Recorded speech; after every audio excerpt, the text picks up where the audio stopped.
Hey everyone! Today, we will show you a quick and simple tutorial on how to change the language of your xCloud hosting panel.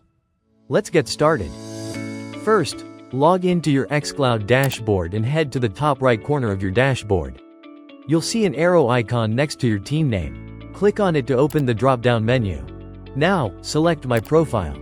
Here, you'll find the language settings and click on the menu to access the languages. Choose your preferred language and it will instantly save and change the language to your dashboard. Now, there's another easy way to change the language. Go to the top right menu again and find the language menu at the bottom of the menu. From the drop-down, select the language you want to set for your xCloud profile. Once you choose your preferred language, it will automatically save and update your settings.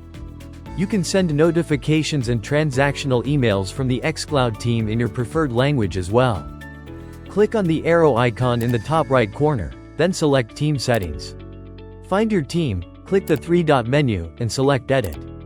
From there, change the notification language to your preferred choice and click on the Save Changes button to update your settings. Once you've saved your settings, you'll start receiving notifications through email, Slack, WhatsApp, and Telegram in your chosen language. Let's have a look at an email in German that we have set up in xCloud. And that's it. Changing the language in the xCloud dashboard is simple. Thanks for watching. If you enjoyed this tutorial, give us a thumbs up, and don't forget to like, share, and subscribe for more tutorials and tips. Happy hosting!